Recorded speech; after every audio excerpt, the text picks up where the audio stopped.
Okay, so this has been like a pet peeve of mine for like 5 years, ever since Ranters and now Shoe on Head, who decided to shard post because, oh no, people are calling me out for being friends with a terrorist.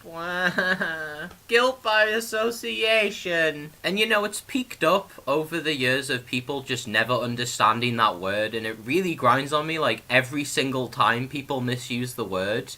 I get the mishap, but it's really, really obnoxious, especially when it comes from, like, these types of people, because they really bank themselves on knowing, like, logical fallacies and shit.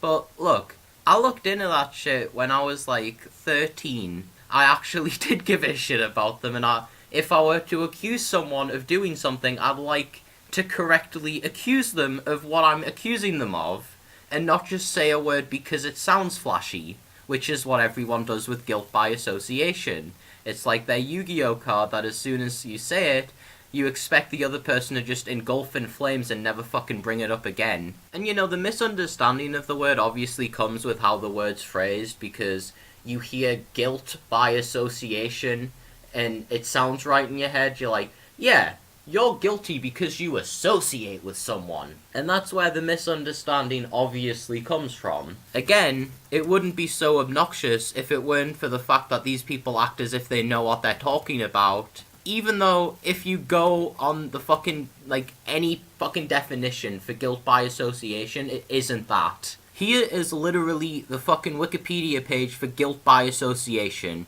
Here's some examples. John is a con artist. John has black hair. Therefore, all people with black hair are con artists. Let's look at the guilt by association as an ad hominem fallacy. So, an example, my opponent for office just received an endorsement from the Puppy Haters Association. Is that the sort of person you would want to vote for? So you can sort of see that people could use, like, guilt by association in a bit of a racist connotation. One black person does this. Therefore, all black people do this. I have an Asian friend that likes to eat spinach. Therefore, all Asian people like to eat spinach. Or by the ad hominem fallacy, you like eating chocolate, so does Adolf Hitler. Therefore, you're just like Adolf Hitler. And obviously, having an opinion shared by a bad person isn't always necessarily a bad thing. It just depends on what the bad thing is. So if you were like, you think a bunch of Jews should be gassed alive, yeah, it'd be pretty applicable to say, yeah, you like Hitler and you kind of fucked up. So that's generally how you should use the fallacy. But the problem is a lot of people that use the fallacy are honestly just using it as a get-out-of-jail-free card for being friends with someone shitty and getting upset when people want to challenge them on that, because what a crime, right? People being able to have their own opinions about people and then expressing them to you? Oh no! You know, I've had plenty of people come to me and say, like, friends I've known for years are, like, pieces of shit. And even though I'm, like, very confident that at the end of the conversation, like, my opinion isn't gonna change, I still hear them out. If you're not gonna challenge, you know, the possibility that someone you're friends with might be a piece of shit, then yeah, it might be a bit of a pushover, and that might be a character flaw you might want to work on. Which is interesting that it's usually people like Shoe on Head and Shades who use this argument, who, as we both know, are kind of pushovers when it comes to this stuff. You can't challenge my shitty friends, you can't make me at least take a moment to think or, like, reconsider them. How dare you?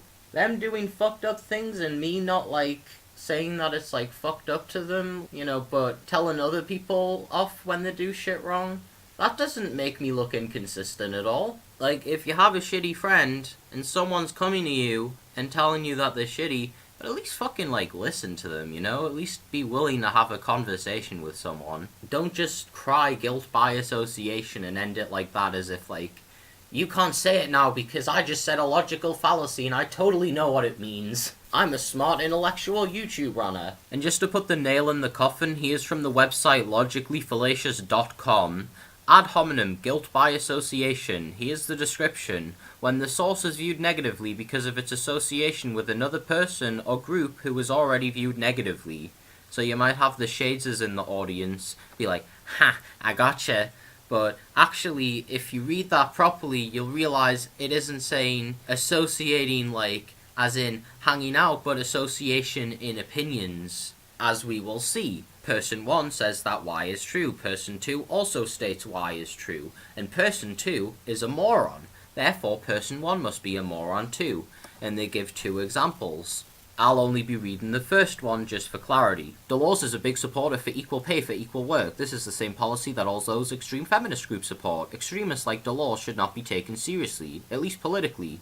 Explanation, making the assumption that Delors is an extreme feminist simply because she supports a policy that virtually every man and woman also supports, is fallacious. So basically, it would be like if Shades had an opinion about something, but someone that I didn't like also had that opinion, and I try to discredit Shades because they have that opinion, then that would be a logical fallacy.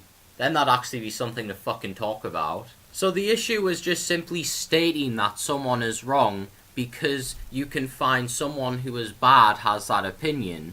The problem is that you need to explain why the opinion is bad, not just make the comparison and leave it at that. So take the Hitler example. Obviously, it would be frivolous to make fun of someone for having the same food taste as Hitler, because food taste isn't the thing that people criticize Hitler for. What people criticize Hitler for, if you agreed with them and those ideals, then it would be fair to then turn and use it. You see? It's all about finding the relevant connotation. So if in example 1, Delors had not just a common ideal that a lot of people believe in that might have a similarity with feminism, but he agrees with pretty much the entirety of feminist ideals, then yeah, it would be fair to then turn and say, he shares the same views as feminists, because then that would actually be a correct thing to say. So just notice how if you switch it in a certain way, then it doesn't become a logical fallacy, so you might want to be a little bit more careful when you accuse people.